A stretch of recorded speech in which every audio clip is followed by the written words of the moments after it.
Okay, चलो हम आगे बढ़ते हैं। और आगे बढ़ते हुए सबसे पहले लिखते हैं definition of TU and MU. वैसे तो आप समझ गए what is TU. TU means the total satisfaction you are getting from when you are consuming the goods. Pizza हम कंज्यूम कर रहे थे, पहले वाले से कितनी मिली थी आपको, फिर एक बार बना लेते हैं, यहाँ पे फिर आसान हो जाएगा। हाँ जल्दी देखे तो क्या था, फटाफट बोलो जरा जल्दी से। सबसे पहले क्या था, यूनिट्स कंज्यूम, और क्या लिया था हमने, पिज्जा, और उसको दिया था एक्स। हमने 6 पिज्जा खाए थे, मुझे याद है, जब हम मार्केट में गए, क्योंकि तृप्ता हमारे साथ थी, तो 6 पिज्जा खत्म भी हुए। आजा उसके बाद फिर हमने क्या बोला, पहले पिज्जे से कितना मिला था हमारे को, 4, दूसरे से, तीसरे से, फिर और फिर ये। और एमयू ये से कुछ दिमाग में नहीं रखना, एमयू तो निकल जाता है। पहले वाले से सेम एमयू, दूसरे वाले से 7 - 4 3, 9 - 7 2, 1 0 -1।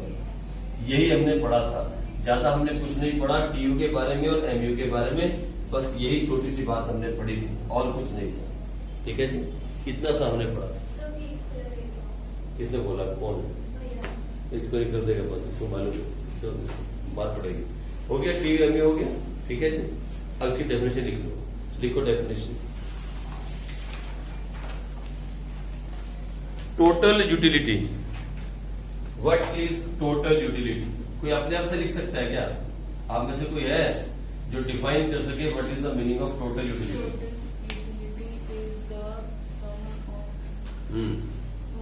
एग्रीगेट वर्ड यूज करते हैं। हाँ बोलो। Aggregate utility of consuming the good eggs. ठीक है, पिज्जा की बात करें ना, गुड एग्स है ना, तो लिखो फटाफट, सही बोला इसने, लिखो the aggregate of utilities, aggregate means sum, the aggregate of utilities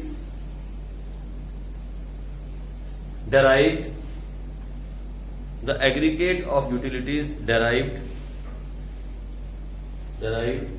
from the consumption of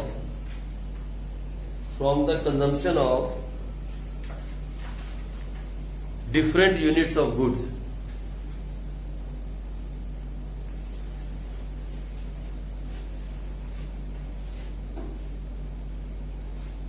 ठीक है जी, from the consumption of different units of good. Sir इसका कोई फॉर्मूला है क्या? देखो कितना आसान हो जाएगा। अगर मैं लिखूं TU is equal to MU1 plus MU2 plus MU3 plus MU4, बोलो ना, टीयू क्या है?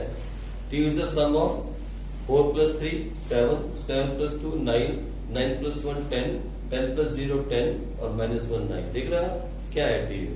TU is equal to MU1 plus MU2 plus MU3 plus MU4, dot dot dot करके कर सकते हो क्या, MUN, marginal utility of n terms. यही है ना TU?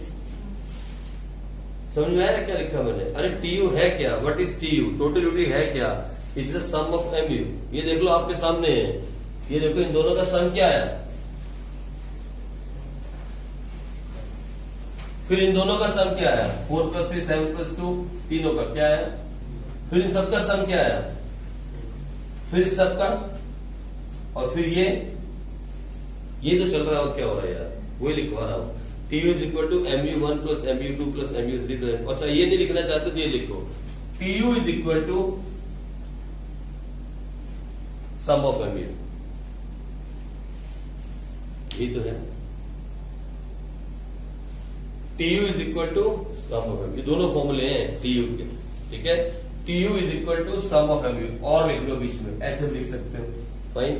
TU is equal to sum of MU, ये साइन किसका है, सम ऑफ, हमने पढ़ा हुआ ना साइन, तो सिग्मा से, तो पहले पढ़ा हुआ है, सिग्मा मीन सम ऑफ, है ना।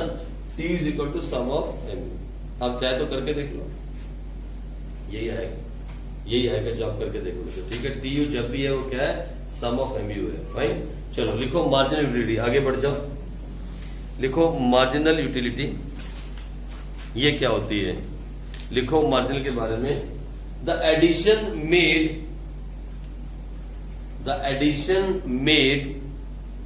To the total utility, the addition made to the total utility by consuming बोलो क्या लिखूं?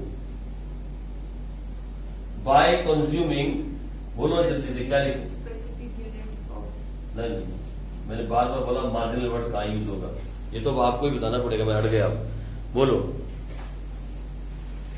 बाय कंज्यूमिंग, पढ़ो ना क्या लिखा, पढ़ो ऊंचा ऊंचा पढ़ो, पढ़ो तो क्या लिखा, मोहिनी पढ़ क्या लिखा, पढ़ो पढ़ो। Every next unit आप पहले पढ़ो क्या लिखा, addition made to the total utility the addition made to the total utility, आगे by consuming by consuming, then one more unit, यार वन एडिशनल यूनिट, ठीक है जी। लिखो the addition made to the total utility by consuming one more unit, by consuming one more unit of a good is called marginal utility.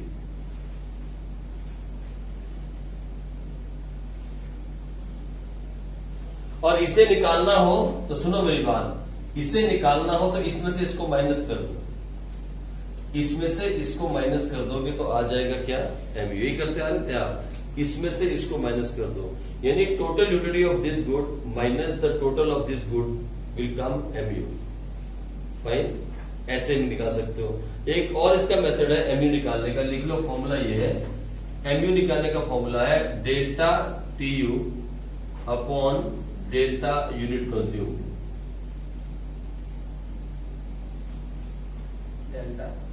T U upon delta unit consume, ठीक है। This means delta का मतलब क्या होता है, change, change in T U divide by change in unit consume. आप चाहो तो कर, अरे यार बहुत बड़ी बात इसमें लिखने में है, पर करने में तो बहुत छोटी सी बात है। आपको सिंपल सी बात, देखो डेल्टा टी यू चेंज कितना आया इसमें, 3, और इसमें कितना चेंज आया, 1 तो एमयू कितनी आ गई। आज अगले में चलते हैं, डेल्टा टी यू कितना चेंज आया, इसमें कितना चेंज आया, तो एमयू कितनी आ गई, 2। आज अगले में चलते हैं, कितना चेंज आया, आज अगले में चलते हैं, कितना चेंज आया, आज अगले में चलते हैं, कितना चेंज आया, आ गई एमयू। ये लिखा है, जो फॉर्मूला लिखा है वही मैंने आपको करके दिखाया, द चेंज इन। और अगर डेल्टा आपको परेशान करता है तो आप इसे लिखो इस तरीके से, MU is equal to the change in TU upon the change in unit consume, ऐसे लिखो। अगर आपको डेल्टा परेशान करता है तो डेल्टा का मतलब होता है चेंज। हम बार बार पढ़ेंगे इसको, पूरी इकोनॉमिक्स के अंदर बहुत बार पढ़ेंगे ये डेल्टा, हम बहुत बार पढ़ेंगे, इसी चैप्टर में आगे भी पढ़ने वाले हैं। तो ये वर्ड से आप जो है ना फेमिलियर हो जाओ। डेल्टा का मतलब ये होता है चेंज, इसको आप अपने दिमाग में डालो आप, ठीक है। यानी जितना टीयू में चेंज आया divide by the change in unit consume, मतलब एमयू आ गया, ऐसे निकाल लो। या एक और फॉर्मूला लगा सकते हो, अगर ये फॉर्मूला आपको थोड़ा सा हार्ड लग रहा है एमयू निकालने का, ये फॉर्मूले पूछे जाते हैं, इसलिए लिखवा रहा हूं। ये पेपर में 1 नंबर में पूछते हैं, write the formula to calculate MU और टीयू। वो आपसे पूछेगी TU is equal to MU1 plus MU2 plus MU3 dot dot डॉट MUN, यस ट्रू और फॉल्स। अब आपको पता नहीं होगा तो आप कह दोगे ये तो फॉल्स है, ये फॉर्मूला है। या आपसे पूछेगी TU is equal to sum of MU, ये पूछती है मैडम पेपर में, ये फॉर्मूले हैं, दोनों सही फॉर्मूले हैं, ठीक है। या पूछेगी MU is equal to change in TU upon change in unit consume. अब आपको नहीं पता हो कि MU निकालते कैसे मालूम है, लेकिन फॉर्मूला नहीं पता तो आप गलती करते हो। अरे निकाला कैसे देखो ना यार, पहले वाले का 4, दूसरे का 7 - 4 3, फिर 9 - 7 2, फिर 10 - 9 1, ये तो निकाल रहे हो और क्या कर रहे हो। MU है क्या, the utility we are getting after consuming 1 extra unit, 1 more unit, वही तो MU है। और टोटल क्या है, द टोटल एग्रीगेट यूटिलिटी, ये तो है। और कोई बड़ी बात तो है नहीं इसके अंदर, ठीक है जी, कोई बड़ा काम तो है नहीं। और एक और फॉर्मूला लिखो MU निकालने का, 1 मोर फॉर्मूला लिखो जल्दी से। MU is equal to TUN minus TUN minus 1। बहुत खुले में लिखू दिया,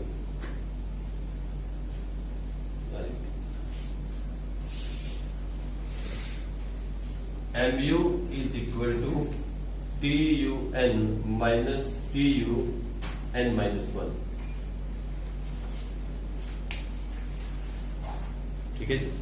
आप इसको ऐसे भी निकाल सकते हो, 7 minus 4, 9 minus 7, 10 minus, इसका यही मतलब है। ठीक है जी, इसका यही मतलब है TUN minus TUN minus 1। Fine, means जैसे एग्जांपल यहाँ लिख लो 7 minus 4, for example 9 minus 7, for example 10 minus 9। इसका ये मतलब हो गया। ठीक है, ये भी एक फॉर्मूला है। तो फॉर्मूले आपको थोड़े से पता होने चाहिए। फॉर्मूले का यूज तभी आएगा जब आपको कहीं एक नंबर का क्वेश्चन आ गया, तो दिमाग में फॉर्मूले होने चाहिए। लेकिन आपको बेसिक इसका मालूम चल गया, what is MU, what is TU। TU means total utility, MU means marginal. Marginal का मतलब what utility we are getting after consuming one more unit. The utility we are getting after consuming one more unit of that good is called marginal utility. Or total means the aggregate utility we are getting after consuming pizzas, all the pizzas, that is called total. ठीक है जी, ये बात आपको समझ में आ गई। हाँ, ये फॉर्मूले वाला जो काम है ये आपको पता होना चाहिए कि चल क्या रहा है। कि कल आप फॉर्मूला पूछ लिया जाए, ये ना हो कि आप वहां बैठ जाओ हमें बताया नहीं फॉर्मूले क्या। फॉर्मूले लिख लिया आपने, चलो आगे बढ़ते हैं, नेक्स्ट पे आते हैं। रिलेशन भी हमने कर लिया, और रिलेशन भी हमने लिखे थे कितने, 3 रिलेशन लिखे थे। ठीक है जी, वहां एक रिलेशन और ऐड कर लो, जहां रिलेशन लिखे थे वहां एक और ऐड करो। 3 रिलेशन लिखे थे ना, वहां एक और ऐड करो। लिखो MU is basically the slope of TU। MU is basically the slope of TU। ठीक है जी, आप देख लो यही काम होगा। ठीक है, MU is basically the slope of TU। ये भी एक चौथा रिलेशन साथ में ऐड कर लो। फाइन, आओ आगे बढ़े और इसके बाद चले। देखो अब टॉपिक नया, explain the law of DMU। वैसे तो आप समझ गए ना लॉ क्या है DMU का, क्या लॉ है? जैसे हम यूनिट्स कंज्यूम करते हैं उसकी यूटिलिटी डिक्रीज होती है, डिक्रीज होती है किसी एक, लेकिन उसके सामने एक assumptions है। देखो सुनो मेरी बात, आपने एक पिज्जा सुबह खाया, फिर एक पिज्जा दोपहर को खाया, फिर एक पिज्जा शाम को खाया, एक पिज्जा रात को खाया। 4 पिज्जे खा लिए आपने, आपको बराबर सेटिस्फेक्शन मिलेगी, क्योंकि जो सुबह खाया तो पच जाएगा दोपहर तक। फिर दोपहर को खेल के आया और भूख लगी थी, फिर मजा आया, फिर शाम को खाया, फिर मजा आया आपको खाने में। तो बोलता है कि DMU जो है वो वहां नहीं लगेगा। DMU तभी लगता है जब एक ही जगह पे बैठ के एक ही टाइम पे आप लगातार खा रहे हो, तो क्या होगा, उसके जो खाने की आपकी जो सेटिस्फेक्शन है वो घटती चली जाएगी। मतलब कुछ एजम्पशंस हैं, DMU के जो लॉ है उसकी कुछ एजम्पशंस हैं। मतलब DMU कहाँ लगेगा और कहाँ नहीं लगेगा। इकोनॉमिक्स में जितने भी लॉ हम पढ़ेंगे, law of demand, law of supply, law of DMU, बहुत सारे लॉ पढ़ेंगे, कानून जिसे कहते हैं। जब हम पढ़ेंगे हर लॉ की कुछ एजम्पशंस हैं।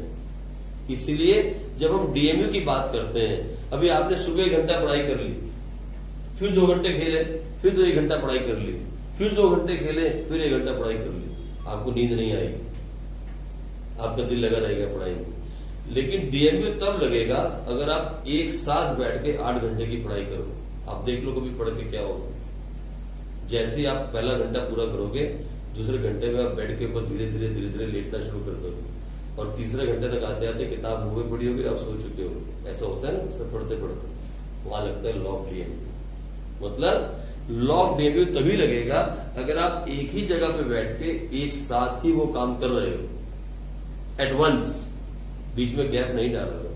जब हम खाना खाना शुरू करते हैं, तो मम्मी ने पहली चपाती दी तो कितना मजा आया, वाह बहुत मजा आया, तुरंत दूसरी दे दी साथ के साथ। 1 घंटे बाद नहीं दी, साथ के साथ दे दी, आपने कहा हाँ यार ठीक है, और तीसरी दी तो हमने बोला बस बस मम्मी और नहीं, और उन्होंने चौथी भी रख दी साथ के साथ। ऐसा होता है ना रोटी खाते हुए। तो फिर आपकी जो सेटिस्फेक्शन है, जो आपको अंदर से फीलिंग आ रही है, अब धीरे धीरे क्या हो रही है, पेट भरता जा रहा है ना, तो DMU लग रहा है, लॉ ऑफ DMU। वहां क्या लग रहा है, लॉ ऑफ DMU। आपकी सेटिस्फेक्शन जो है वो धीरे धीरे घटती जा रही है। अब आप चपाती खाना नहीं चाहते, मम्मी जबरदस्ती ठूस रही है, आपका मूड नहीं है खाने का, लेकिन जबरदस्ती है। आपके पसंद की सब्जी बनी, आपने बोला आज मैं खूब सारी रोटी खाऊंगा, खूब सारी, पहली खाई बहुत मजा आया, दूसरी खाई फिर मजा आया, तीसरी चौथी से क्या होता है? डाउन। तो कौन सा लॉ लग गया? Law of DMU. हर रोज लगता है टेबल पे, खाने के टेबल पे, पढ़ने के टेबल पे, खेलते हुए। जब आप खेलना शुरू करते हो, मान लो क्रिकेट खेल रहे हो, जब पहला ओवर बॉल करते हो आप, पहला ओवर कैसा लगता है आपको? फ्रेशनेस। और जब 5-7 ओवर बॉल कर लिए उसके बाद क्या होता है? थकावट हो जाती है ना, वो वाली एनर्जी नहीं रहती है आपके अंदर, क्योंकि हम प्लेयर्स नहीं है ना। तो क्या लग गया? Law of DMU. यानी एक ही काम को जब हम बार बार करते हैं, एक साथ करते हैं, तो उससे मिलने वाली सेटिस्फेक्शन धीरे धीरे घट जाती है। उसे कहते हैं हम law of DMU, law of diminishing marginal utility. और आपने नोट नहीं किया होगा, अगर आप दोबारा से उसको देखोगे जाके शेड्यूल को, जरा देखो दोबारा से शेड्यूल, पीछे खोलो शेड्यूल, देखो एमयू क्या हो रही है, इंक्रीज के डिक्रीज? देखा, इसी को तो बोलते हैं डिमिनिशिंग, मतलब डिक्रीजिंग। क्या? Marginal utility. आप पिज्जा पे पिज्जा खाते जा रहे हो और एमयू जो है पिज्जे की घटती पे घटती जा रही है। पहले वाले पिज्जा पे कितनी एमयू मिली थी? दूसरे पिज्जा पे, तीसरे पिज्जा पे, चौथे पिज्जा पे, और 5वें पे ये जबरदस्ती ठूसा गया आपके पेट में अब। और छठे पे सीधा वॉशरूम। सीधी सी कहानी। हम डॉक्टर तो नहीं है, लेकिन इतना बात तो समझते हैं कि एक साथ इतना खाओगे तो पेट खराब होगा। देख रहे हो आप, यही कहानी पढ़ने वाले हो। आप खुद देखो कि जैसे जैसे पिज्जा पेट में जाता जा रहा है, उससे मिलने वाली सेटिस्फेक्शन, जिसे हम एमयू बोलते हैं, उससे मिलने वाली सेटिस्फेक्शन हर एक नए पिज्जा से घटती जा रही है। चाहे आपको पिज्जा पसंद है, लेकिन भैया जगह तो इतनी ही है, मेरी तरह थोड़ी बड़ा कर लोगे आप, जगह तो इतनी है ना। एक एक पिज्जा जाता जा रहा है और क्या हो रहा है? सेटिस्फेक्शन घटती जा रही है। आप पिज्जा भी ले लो, चपाती भी ले लो, पढ़ने पे ले लो, खेलने पे ले लो, दुनिया के हर काम में लॉ ऑफ डीएमयू लगता है। आप ड्राइविंग करने लगो, कार ड्राइविंग करने लगो या स्कूटर ड्राइव करने लगो, जब आप घर से मान लो चंडीगढ़ जा रहे हो, स्कूटर लेके आप, आज बड़ा मम्मी ने अलाउ किया, जाओ चंडीगढ़ घूम के आओ। जा रहे कितने किलोमीटर है? 30-35 किलोमीटर, 40 किलोमीटर। 10 किलोमीटर तक जाओगे, 15 किलोमीटर बड़ा इंटरेस्ट रहेगा, बड़ी मस्ती में चलाओगे। और जैसे ही 15 किलोमीटर पार करोगे क्या होगा? बैक पेन, हाथ थक जाएंगे, फिर आप धीरे हो जाओगे, आराम से नॉर्मल हो जाओगे। होता है ना ऐसा? हर जगह पे लॉ ऑफ डीएमयू लगता है। हाँ ठीक है, तेरे साथ नहीं लगेगा, मुझे मालूम है तुम बदमाश है, लेकिन लॉ ऑफ डीएमयू हर जगह पे, दुनिया के हर कोने पे लग रहा है लॉ ऑफ डीएमयू। लेकिन हमें आज तक मालूम नहीं था कि what is the meaning of MU. MU means marginal utility. हमें यही नहीं मालूम था what is the meaning of utility. Satisfaction बोलते किसको है, आज से पहले हमें मालूम नहीं था। सेटिस्फेक्शन का मतलब क्या है? यूटिलिटी। और ये हर एक की डिफरेंट है, आपकी फीलिंग्स डिफरेंट हो सकती हैं, उसकी फीलिंग्स डिफरेंट हो सकती हैं, ठीक है। लेकिन लॉ ये कहता है कि एक साथ बैठ के अगर एक साथ खाना खाओगे, एक ही टाइम पे खाओगे, तो फिर क्या होगा? हाँ, और एक ही आइटम खाना है, ये नहीं एक पिज्जा खा लिया, फिर एक बर्गर खा लिया, फिर एक पिज्जा खा लिया, फिर एक चिप्स, ऐसा नहीं करना। एक ही आइटम की बात कर रहे हैं। हमने 6 के 6 क्या खाए? पिज्जा। आइटम चेंज तो नहीं किया ना, आइटम चेंज नहीं करना, एक ही आइटम को एक ही टाइम पे एक जगह बैठ के खाना है, ठीक है। तो लिखो पहले लॉ ऑफ डीएमयू क्या है। What is the law of DMU? DMU means diminishing marginal utility. Diminishing मैंने डिक्रीजिंग। अगर डिमिनिशिंग समझ में ना आए तो डिक्रीजिंग। डिक्रीजिंग मैंने घटती हुई मार्जिनल यूटिलिटी है क्या, जो पीछे पढ़ के आए हो, वही सेम शेड्यूल में आप पढ़ के आए हो, लेकिन क्या है अब लिख लो, लिखो जल्दी से। This law is a foundation stone of utility analysis. This law is a foundation, मील का पत्थर।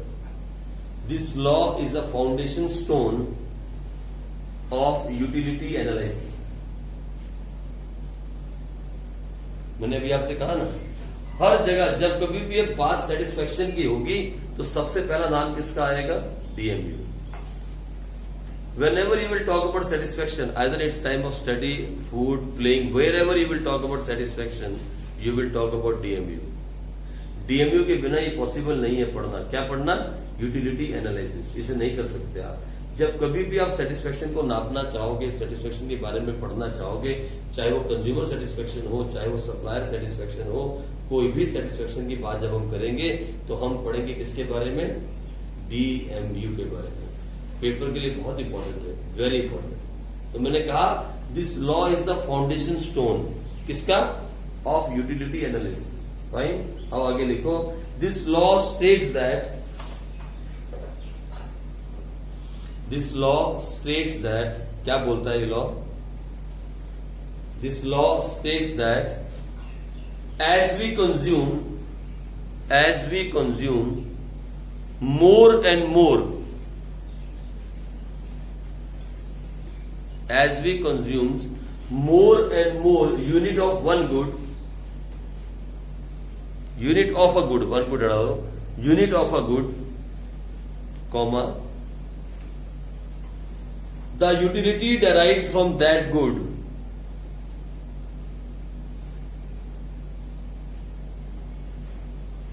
the utility derived from that good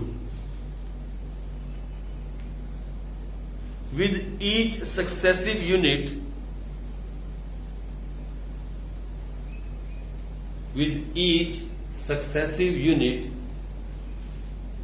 goes on decreasing। आज अपने घर में जाना, ईमानदारी के साथ लॉ ऑफ DMU लगा के देखना, ईमानदारी के साथ, मेरे कहने पे नहीं, खुद अपने घर में जाना। तुम्हारे में से कौन कौन खाना खा के आया है? सुबह का नाश्ता किसने किसने किया? ओके, हैवी नाश्ता कौन करता है सुबह? आप में से कितने लोग हैं जो हैवी ब्रेकफास्ट करते हैं? बस आप नहीं करते, ब्रेकफास्ट नहीं करते। कितने बजे? 10 बजे के आस। आज जब आप ब्रेकफास्ट करोगे ना, ब्रेकफास्ट करने बैठोगे टेबल पे, तो आज अपने आप से खुद लॉ ऑफ DMU लगा के देखना। आप खुद देखना कि जो मजा आपको पहली चपाती में फील करना, फीलिंग है ना, यूटिलिटी क्या है? फीलिंग है। आप ऐसा फील करके देखोगे, जो पहली चपाती में आपको मजा आया, क्या वो सेम मजा आपको चौथी चपाती में आया? खुद बताना मुझे आगे। आप खुद देखना कि जो फर्स्ट चपाती, फर्स्ट की मम्मी क्या परोठा, वो जो परोठा मम्मी बनाती हैं, वो जो पहला परोठा आपने खाया, उससे जो मजा आया, क्या वो सेम मजा आपको चौथे से आया? अजीत वेट कर ले बेटे। जो मजा आपको फर्स्ट चपाती से आया, फोन में ले आता था, फोन पे खेलता है। जो मजा आपको पहली चपाती खाने से आएगा, वो चौथी वाली से नहीं आएगा, चाहे वो परोठा हो या चपाती हो या आलू जो भी हो, है ना। जो मजा आपको पहले परोठा खाने से आएगा, वो चौथे से नहीं आएगा। बस पहले से मजा जितना आएगा, वो दूसरे में कम हो जाएगा, तीसरे में और कम हो जाएगा, चौथे में और कम हो जाएगा। किसकी मम्मी ऐसे जो ठूस के खिलाती है? बताओ, किसकी मम्मी होगी? सदारत होती है, सदारत काकी ना फिक्र ना बाकी काम ही दो है हमारे, खाना और सोना। हाँ, और किसकी मम्मी खिलाती है? खा। तेरी भी, आपकी भी, सबकी मम्मी ऐसी होती है भैया अक्सर। तेरी मम्मी नहीं कहती? क्या बोलती? खाना खाते तो दबा जाए। ये देखो मैंने, हमारे तो अभी तक घर में देखो, देख रही है, ये आया था भैया ना, क्या हो गया इसका? देख रहा है, ये 2.5 किलो का पैदा हुआ था, अभी 2500 किलो का हो रहा है। ये खा के इसको खिला, ठूस के खिलाते। रात को सोया भी होता है, मुंह खोल के चल खा ले कुछ, रुट के बैठ जाती है। हमारा काम है, हमारे में तो बहुत खिलाते हैं भाई। तो ठूस के खिलाती है मम्मियाँ। 4 परोठे खा लिए, 5वां जबरदस्ती प्लेट, मेरा बेटा बहुत सब्जी बहुत अच्छी बनी, चल एक और खा ले। फिर उससे क्या होता है? माइनस में आ जाती है, नेगेटिव में आ जाएगी, है ना। ये लॉ आपके टेबल पे आज ही लगाओ। Apply that law on your table today, on your food table, जहां आप खाना खा रहे हो। और फिर मुझे बताओ सर बड़ा मजा आया ये लॉ हमने, और मम्मी को भी बताओ ये लॉ कैसे काम करता है, अपने घर वालों को भी बताओ ये लॉ कैसे काम करता है। बेशक थप्पड़ पड़ जाए कोई बात नहीं, लेकिन इकोनॉमिक्स सीखनी है तो इकोनॉमिक्स में डूबना होगा। जो भी सब्जेक्ट आप सीख रहे हैं ना, उसमें डूब जाओ, तभी मजा पढ़ाई का है। अगर पढ़ के ऐसे निकल, मैंने कहा इकोनॉमिक्स, अकाउंट्स और बिजनेस स्टडी आपके तीनों तरफ घूमता, आप देख लो। बिजनेस स्टडी में क्या पढ़ा? पहला चैप्टर इकोनॉमिक एक्टिविटी। बोलो जो हम कर रहे हैं वो क्या है अभी राइट नाउ? जो दुकान पे करते सारा दिन क्या है वो? जो मम्मी घर में करती है, पोछा झाड़ू बर्तन, उसको पैसे मिलते हैं किसी से? वो कौन सी एक्टिविटी है? Non economic. वो गुरुद्वारे में भाई जी पाठ करते हैं, मंदिर में पुजारी पूजा करता है, कुछ मिलता है उसे? क्या है वो? Non economic. हमें मालूम चलता है ना, बिजनेस स्टडी पढ़ के मालूम चल रहा है ना कि हमारे आसपास क्या हो रहा है। ऐसे अकाउंट्स पढ़ के, अकाउंट्स में क्या सीखा हमने? Cash memo, credit note, debit note, purchase, हम सारा दिन वही काम करते हैं। आज जीएसटी पढ़ रहे हैं अकाउंट्स के अंदर, तो हम जाते हैं ना, वहां जाते हैं ना, चीजें बाय करते हैं कि नहीं करते हैं? तो जो भी आप पढ़ते हो ना कॉमर्स स्ट्रीम के अंदर, वो आपके घर में है, आपके आसपास सराउंडिंग्स में है, ज्यादा दूर नहीं जाना होगा। इसके लिए कोई फॉर्मूले नहीं है जो केमिकल बनाओ और आग लग जाए और आपके, ऐसा कुछ नहीं है। तो कुछ भी हम कॉमर्स स्ट्रीम में, ये सच्ची में आप समझा सकते हो दोस्तों को अपने, ये जितनी लाइव स्ट्रीम है ना, लाइव, ये बिल्कुल लाइव है। यहाँ वो नहीं पढ़ती, वो बाबर आया था और वो पता नहीं उसने अकबर को क्या क्या ड्रामे पर, ना वो पढ़ेंगे हम, ना हम वो पढ़ रहे हैं क्या, जो भी 800 वाले 2 बच्चे पढ़ रहे हैं, ना हम वो पढ़ने वाले हैं, ये भी बैठिए, ना हम वो पढ़ने वाले हैं क्या, वो CO2 में O2 मिलाओ और ये ड्रामे को कम हुआ, वो भी हमारा काम नहीं है। हमने कोई फॉर्मूले नहीं बनाने, और ना ही हमने वो चीर फाड़ करनी है, चूहे फाड़ दो और कुछ हम तो सीधा साधा स्वच्छ साफ हाथों से और व्हाइट कॉलर जॉब करने वाले लोग हैं। ना हमारे हाथ काले होते हैं, वी आर नॉट इंजीनियर्स, ना हमारे हाथों में खून लगता है, वी आर नॉट डॉक्टर्स। हमारे हाथों में अगर कुछ लगा मिलेगा तो वो ज्यादा क्या होगी, इंक, बस। और वो भी तब अगर हम पेन से काम करें, आजकल तो कंप्यूटर है, इंक का भी चक्कर खत्म। तो वी आर द पीपल दोस्त they are doing white collar job. हमारा कॉलर कभी गंदा नहीं होता, हम बिल्कुल व्हाइट कॉलर काम करने वाले लोग हैं, ईमानदारी के साथ। और हम लोगों की जो है अपनी अलग से, एक अकाउंटेंट की अलग से टोर है भाई। कंपनी के अंदर बैकबोन कौन है कंपनी का? Accounts department. अगर अकाउंट्स डिपार्टमेंट सही होगा तभी तो पैसे का हिसाब किताब सही होगा, नहीं तो कंपनी को पता लगेगा नहीं साल के बाद प्रॉफिट होगा कि लॉस। कोई भी बिजनेस होगा डूब जाएगा। जितने मर्जी केमिकल फॉर्मूले बना लेना, जितने मर्जी फॉर्मूले बना लेना, ऐसा कोई फॉर्मूला नहीं बना जो आपको ऐसे डालो गिलास में बता दे प्रॉफिट, ऐसे बता सकता है कोई? बता सकता कोई? एक फॉर्मूला बताओ केमिकल फॉर्मूला। नॉन मेडिकल वाले बड़ी बड़ी मशीनें बना सकते हैं, जहाज तक बना लेंगे, सब कुछ कर लेंगे, वो लोग प्रॉफिट निकाल के दिखा? कोई ऐसा है कि बटन दबाया तो उसने बताया प्रॉफिट हो गया? तो अगर उन्होंने हमें बोला बना के दिखा क्या? अरे सुनो मेरी बात, 1 मिनट मेरी बात, फिर वही बात हो गई है? हम फिर भी एरोप्लेन बना लेंगे, लेकिन वो नहीं बना सकेंगे डेबिट क्रेडिट, ये बात सच है। हाँ, कागज पे बना के दे देंगे एरोप्लेन। एक बार किसी ने सैलरी मांगी, उसने बोला सैलरी देना, सैलरी, तो उसने सैलरी लिखी कागज पे, बोला ये ले सैलरी। सैलरी मांग रहा ना, पैसे तो नहीं मांग रहा ना, सैलरी ले ले भाई, है वो अलग काम। एक बार सैलरी मांगी किसी ने बॉस से, तो बोला सैलरी चाहिए, बोला यस सर सैलरी ही चाहिए ना, कहता हाँ सर सैलरी ही चाहिए। बोलता ले, लिखा उसने कागज पे सैलरी, फोल्ड किया, बोलता ये ले सैलरी। बोला सर पैसे चाहिए, तो यूं बोलना पैसे चाहिए, ये क्यों बोल रहा सैलरी चाहिए, है ना? पैसे चाहिए, कैश चाहिए। तो ये वाला हिसाब किताब है। तो जो इकोनॉमिक्स में पढ़ रहे हो ना, लॉ ऑफ DMU आपके घर में लगेगा, और आज ही लगेगा। घर जाओगे, खाना खाओगे तो लॉ ऑफ DMU अप्लाई करोगे, और घर वालों को भी समझाओगे। ये जो हम खाना खाते हैं ना, खाना खाते खाते हमारा पेट भर जाता है, हमारी सेटिस्फेक्शन, हमारी जो है ना, क्या बोलते हैं, फीलिंग्स घट जाती हैं। इसे पता है क्या बोलते हैं? इसे बोलते हैं लॉ ऑफ DMU। मम्मी को भी समझा दो, ताकि जब वो कहे मैं तेरा हूं लॉ बना कर दी है, रोटी खा लेते मैं लॉ ला देंगी होनी, लॉ ऑफ DMU। मम्मी बोलेगी मेरे से आगे से, मम्मी को भी समझाओ कि DMU है क्या। ठीक है, चलो आगे लिखो, जल्दी से आगे लिखो। According to this law,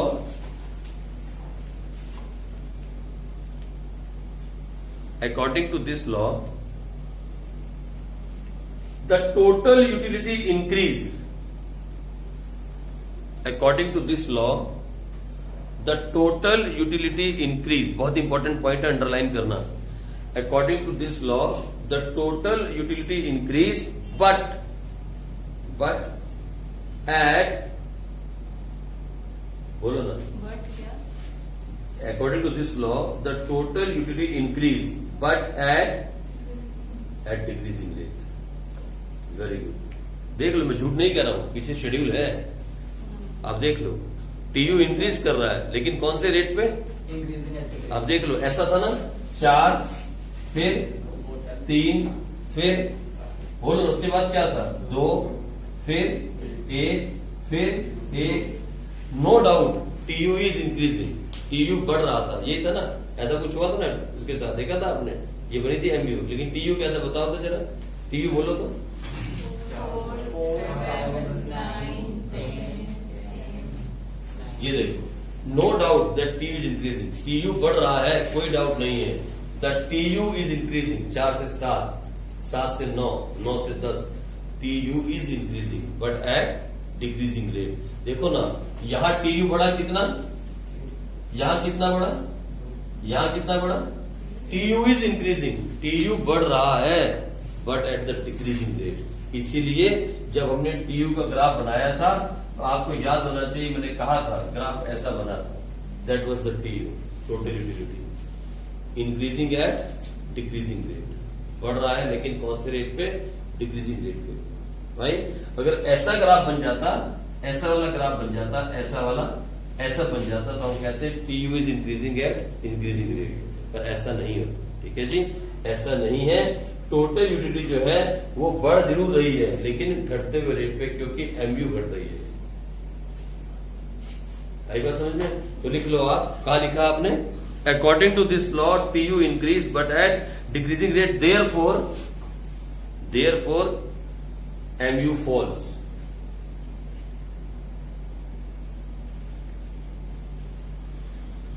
it is further explain, आगे लिखो, it is further explain with the help of schedule, और वहां लिख दो सेम शेड्यूल बनाना है, with the help of schedule, same schedule जो आपने पीछे बनाया, सारे चैप्टर में एक ही शेड्यूल चलेगा, जो हमने पहली बार देख लिया, वही शेड्यूल सारे चैप्टर में रहेगा।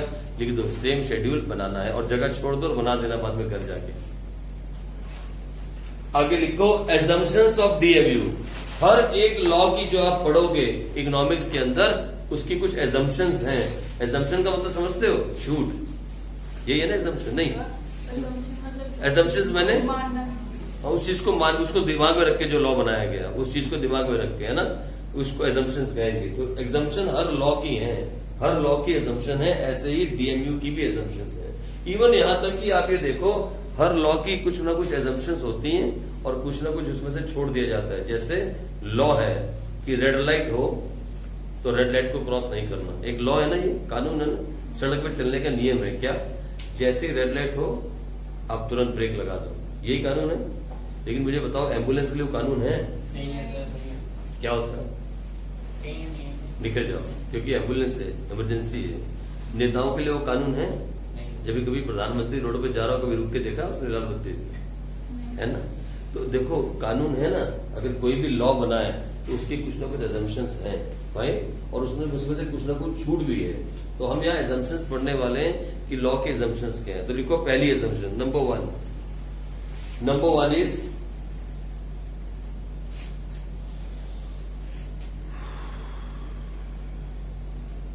all the units of commodity, units of the commodity, bracket में लिखो पिज्जा,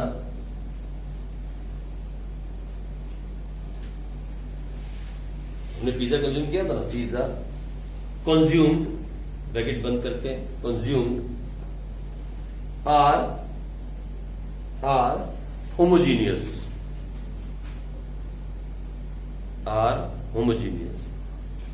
ठीक है जी। मतलब हम जब पिज्जा खा रहे थे तो एक ही साइज का पिज्जा है, मतलब पहला पिज्जा बड़ा मंगवा दिया, दूसरा से छोटा मंगवा दिया, फिर और छोटा मंगवा दिया, फिर एक पाई मंगवा दी, वो नहीं चलेगा। हम पिज्जा की बात करें तो मतलब सारे पिज्जा एक जैसे होने चाहिए, ठीक है, होमोजीनियस होना चाहिए। जो भी हम कम्युनिटी की बात करें, आज चपाती जब खाओगे तो जो पहले साइज की चपाती होगी वही सारे साइज की होनी चाहिए, अलग अलग साइज नहीं। अब पहली चपाती मम्मी बड़ी बना दे, दूसरी उससे छोटी, तीसरी उससे छोटी, और चौथी में इतनी सी बना के दे, तो फिर डीएमयू नहीं लगेगा, फिर डीएमयू काम नहीं करेगा, क्योंकि आपको सेटिस्फेक्शन मिलती रहेगी तब तक, और तब तक डीएमयू आएगा नहीं। एक ही साइज की चपाती जब खाओगे तो पहली, दूसरी, तीसरी तक आते आते डीएमयू लग जाए, ठीक है जी। आ जाओ, उसके आगे लिखो, सेकंड पे लिखो जल्दी से, the law of DMU applied, the law of DMU applied only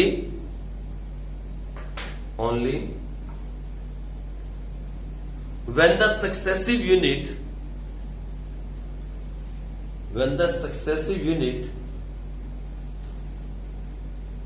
of goods are consumed continuously.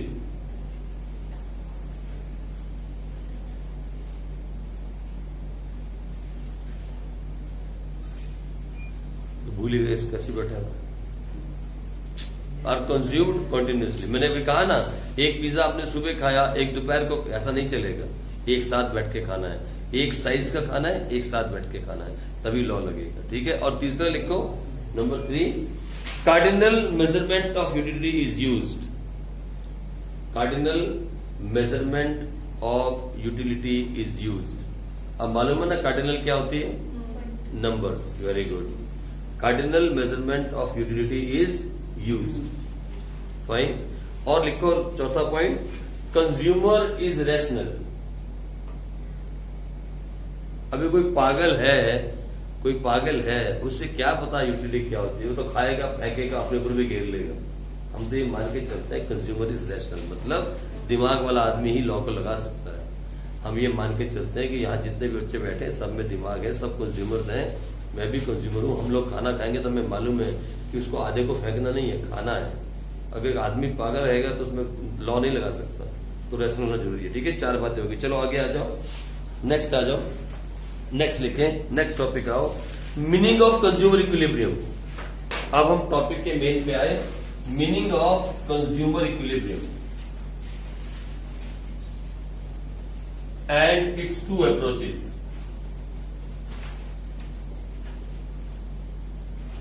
अभी देखो कि ये कितना इंपॉर्टेंट हो गया, मीनिंग ऑफ कंज्यूमर इक्विलिब्रियम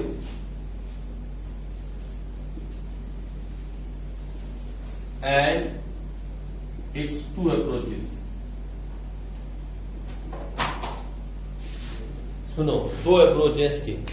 अभी तक तो हम बात कर रहे हैं pizza pizza pizza pizza pizza, single good है, एक ही तो पिज्जा की बात हो रही बार बार। पहला पिज्जा खाया तो 4, दूसरा खाया 3, तीसरा पिज्जा पिज्जा पिज्जा। ये भी कह दिया होमोजीनियस, एक जैसा पिज्जा, ये भी कह दिया एक ही टाइम पे खाना है, ये भी मान लिया। क्या हो कि अगर 2 गुड्स हो, पिज्जा और बर्गर, अगर आपके सामने 2 चॉइस आ जाए तो क्या होगा?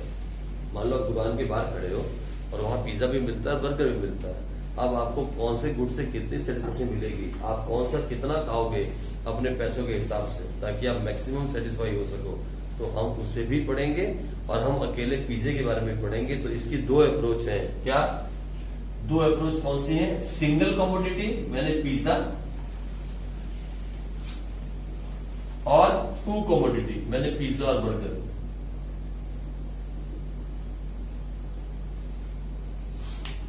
अब हम दोनों अप्रोच में पढ़ेंगे। अब जो हम टॉपिक पढ़ेंगे वो है कंज्यूमर इक्विलिब्रियम। इक्विलिब्रियम का मतलब मैंने ऐसे पहले भी कहा था, सेटिस्फेक्शन, मतलब एक कंज्यूमर कहां जाके खुश होता है। कंज्यूमर आप लोग हो, आपको खुशी कहां मिलती है? कभी आपने सोचा, मैं आपको एग्जांपल देता हूं, एक फॉर्म का, फिर मैं आपको पहले समझा दूं। कभी ऐसा हो कि आपकी जेब में 1000 रुपए हो, सोच के देखो, 1000 रुपीज मम्मी ने दिए, जा बेटा पैंट लिया जीन्स की, देती मम्मी पैसे ना। आजकल तो पता नहीं कैसे मिलते हैं, हमारे जमाने में तो बहुत रो रो के मिलते थे, बहुत बार मिन्नतें करनी पड़ती थी कि टी शर्ट लेनी है और पैंट लेनी है। आजकल तो माँ बाप भी जो है खुले दिल से पैसा देते हैं। हमारे टाइम में चपेट पड़ती थी अगर पैसे मांग लो तो, है ना, सच्ची बात है ये। आजकल तो नहीं पड़ती किसी के पड़ती है, पड़ जाती, अभी भी है। सरदारा के घर में अभी भी वही सेम काम चलता आ रहा है। अब वही चेंज होगी दुनिया, हम नहीं बदलेंगे, हमने सोचा भाई, है नहीं। तो अभी आजकल थोड़ा कम हो गया, माँ बाप थोड़े से लीनियंट है, आजकल थोड़े से सॉफ्ट है। पहले के मम्मी डैडी जो थे बड़े हार्ड थे, इसलिए बच्चे भी स्ट्रांग थे और बच्चों की लाइफ भी बनी। आजकल बच्चे भी लाइफ नहीं बना पा रहे, इसका रीजन यही है ना। तो पहले क्या होता था कि साल में एक ही पैंट मिलती थी। विश्वास मानना, मैंने 12th क्लास तक 12वीं क्लास बहुत बड़ी क्लास, अब 11th क्लास में 12th क्लास तक मैंने कभी जिंदगी के अंदर 1 भी रुपया अपनी जेब में नहीं देखा। 1 रुपया, सोचते आप, एक कॉइन 1 रुपए का, ये पड़ा 1 रुपए का मैंने नहीं देखा। मतलब मेरे फादर ने मुझे 12th क्लास तक पॉकेट मनी में 1 रुपया भी नहीं दिया, सिंगल रुपी।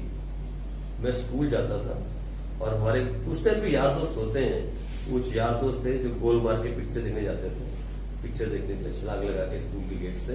तो मुझे याद है एक बार मैं भी गया था पिक्चर देखने, पिक्चर का नाम था टहल का पिक्चर का नाम था। उसमें वो शशि कपूर के लड़के की नई पिक्चर आई थी, शशि कपूर है ना हीरो, उसका लड़का था वो, क्या कुणाल करके, है ना, वो थोड़ा फॉरनर सा लगता है वो। तो उसकी मूवी आई थी नई, और उसमें धर्मेंद्र भी था मूवी में, धर्मेंद्र की भी, तो उसमें वो भी है। आप देख लेना, सर्च करके, टहल का मूवी है। उसी टाइम में 92 के आसपास आई होगी, देखना नई मूवी आई थी, तो हम देखने जा गए थे और मुझे याद है कि मेरे पास टिकट के पैसे नहीं थे, तो मेरी ड्यूटी होती थी टिकट निकालने की, वहां से टिकट निकाल के लानी, तभी उन्होंने बोला तेरे को मूवी दिखाएंगे, नहीं दिखाएंगे। मैंने भी एक दो मूवी भाग के देखी थी स्कूल से। तो पैसे जेब में नहीं होते थे, कभी भी जेब में पैसा नहीं था। मालूम पहले के माँ बाप ऐसे थे। आजकल तो आप लोग बहुत किस्मत वाले हो कि आपको ऐसे पेरेंट्स मिले जो इतना पैसा खर्च के आप एक्टिवा का पेट्रोल, फिर उसके बाद आपके अच्छे अच्छे कपड़े, अच्छे अच्छे शूज, इतनी सारी ट्यूशन फीस, इतनी सारी बड़े बड़े स्कूलों की फीस। पहले ऐसा नहीं था ये। और हाँ, हम घर से गरीब नहीं थे, मेरे फादर आर्मी से कैप्टन रिटायर्ड है, घर से गरीब नहीं थे, लेकिन एक रूल था, एक डिसिप्लिन था। ऐसे पैसा नहीं कर सकते आप। एक शूज मिलेंगे, तोड़ दिए तो वैसे घूमो फिर आप। एक जोड़ी शूज मिलेंगे साल के अंदर, और एक शर्ट और एक टी शर्ट मिलेगी। हाँ, शर्ट कभी कभी एक मिल जाती थी और दूसरी, लेकिन पैंट तो एक ही मिलेगी, क्योंकि सारा तो स्कूल के कपड़े में रहना है। घर में आके ट्रैक डाल लेनी है, ट्रैक डाल के खेलने चले जाना है ना शाम को, तो फिर डालनी कब है पैंट? ऐसे पूछते थे घर वाले, कहाँ जाएगा पैंट डाल के? ये जो डाल रखा है ये कहाँ जाएगा भी डाल के? स्कूल ड्रेस में तो है ही। 4 बजे तो स्कूल से आओगे, आने के बाद थोड़ा पढ़ोगे और फिर चले जाओगे खेलने बाहर, ट्रैक डाल के और वो स्पोर्ट्स शूज डाल के, फिर आओगे और आके नहाओगे, पढ़ने बैठ जाओगे। तो पैंट डाल के एक महीना हो जाता था घर से निकले को कहीं। कहाँ जाओगे भाई? मतलब पिछले 6 महीने से बाजार ही नहीं गया। आज तो अब गेड़ी मार के आता है मम्मी डैडी के साथ, चलो मम्मी गेड़ी मार के आते हैं, उठाया स्कूटर और घूम कर गेड़ी मार। कहाँ जाओगे? कहीं जाने, पूरा साल निकल गया, बाजार ही नहीं गए। तो पापा आएंगे छुट्टी तो फिर बाजार लेके सब कुछ आएंगे और फिर कपड़े दिलवा के फिर वापस ले आएंगे, फिर बाजार में कुछ खिला देंगे और खुश हो जाएंगे। यही हमारी लाइफ है ना। इतनी अच्छी लाइफ होती थी, अब तो बहुत गंदी लाइफ है। कोई फेसबुक का चक्कर नहीं था, कोई व्हाट्सएप नहीं था, कुछ नहीं है। तो ये वाली बातें थी पहले। तो सुनो, हम कहाँ थे, पॉइंट कहाँ थे पहले बताओ, कहाँ से शुरू किया था हमने? Single commodity. हम बात कर रहे थे सिंगल कमोडिटी की और डबल कमोडिटी की। हमने कहा यहाँ हम पढ़ेंगे कि एक कंज्यूमर कहाँ सेटिस्फाई होता है। और मैंने आपको एग्जांपल दिया कि मान लो आप एक पैंट लेने के निकले घर से, पापा ने पैसे दिए, कितने दिए? 1000, मान लो 1000, और आप ऐसे दुकान के आगे से निकल रहे हो, सामने जीन्स टंगी है ना, 7000 में जीन्स देखी है, जीन्स धरी हुई है, तो ऐसे जीन्स टंगी हुई, और आप ऐसे दुकान के बाहर खड़े होकर आपने जीन्स देखी और आपको बहुत पसंद है, दिल आ गया आपका जीन्स के ऊपर, अरे वाह ये यार बहुत दिव्य जीन्स है। तो बोलो आपके दिमाग में क्या क्या सोच आएगी? मैं बोलता हूँ मेरी जेब में 1000 में, ये 1000 में आ जाए ना मजा आ जाए। सुन रहे आप? यही आगे ना सोच, अगर ये 1000 की हो तो मजा आए। अभी पूछा नहीं है ना दुकानदार से, बाहर ही खड़े होकर सोच रहे हो आप, ठीक है?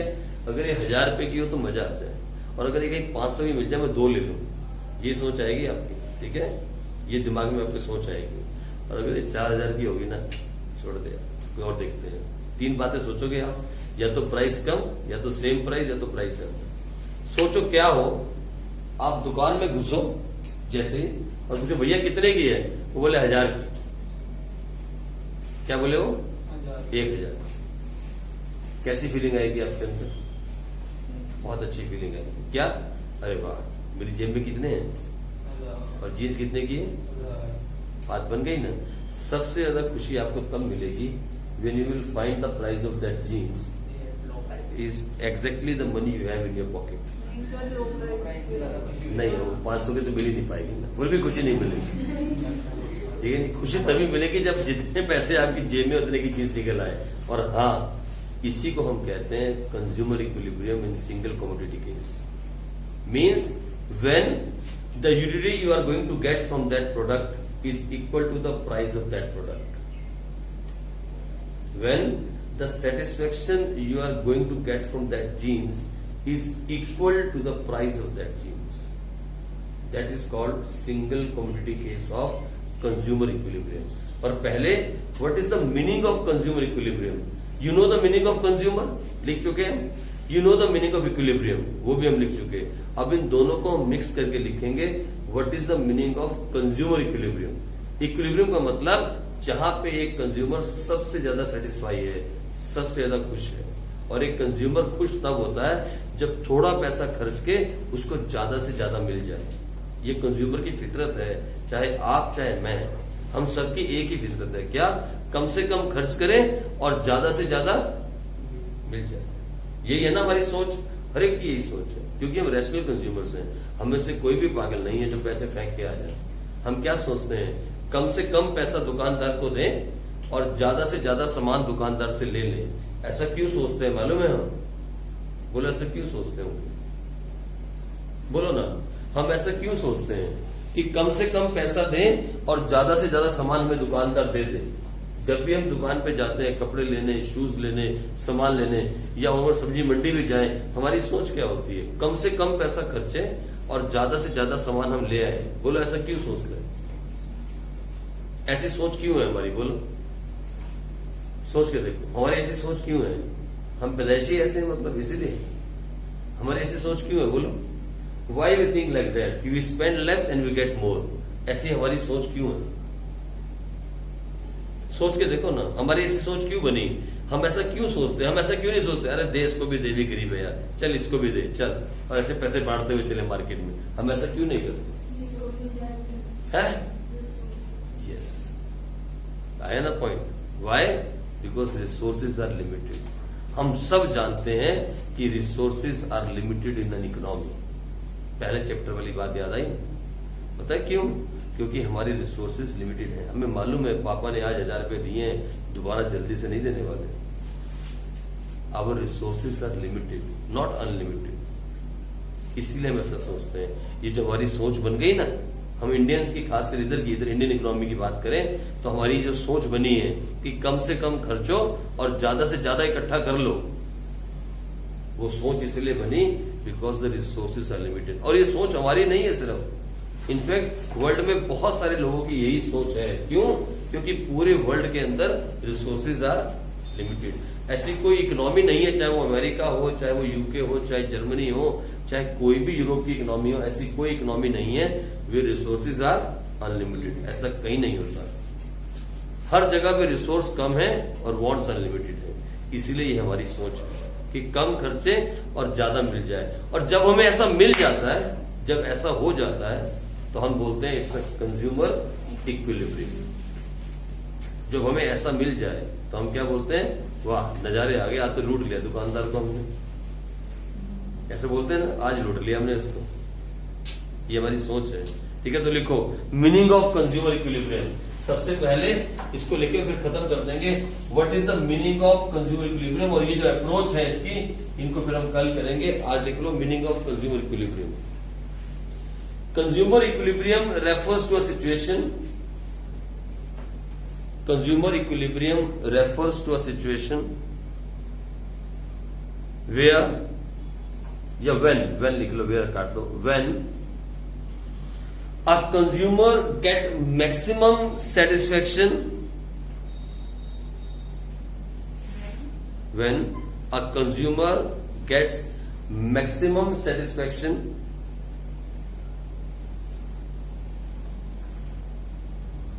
by spending his limited income.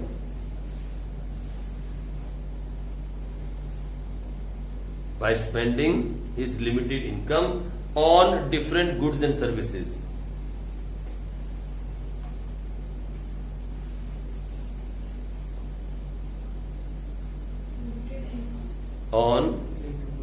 On different goods and services. And he does not want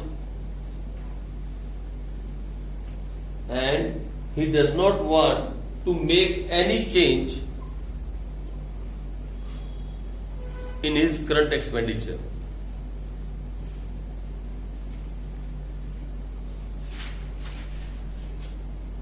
बिल्कुल सिंपल लैंग्वेज में जो मैंने बोला वही मैंने आपको लिख पाया। The simplest language we are using in economics, simplest language. मैंने यही आपसे कहा था, यही आपसे मैंने कहा था हिंदी में, और यही मैंने आपको इंग्लिश में समझाया और लिखवा भी दिया। बिल्कुल सिंपल, ये था मीनिंग ऑफ कंज्यूमर इक्विलिब्रियम। इसकी अप्रोच को हम कल पढ़ेंगे। ठीक है जी, आगे हम इसके अप्रोच को कल आगे कंटिन्यू करेंगे। चलो जी।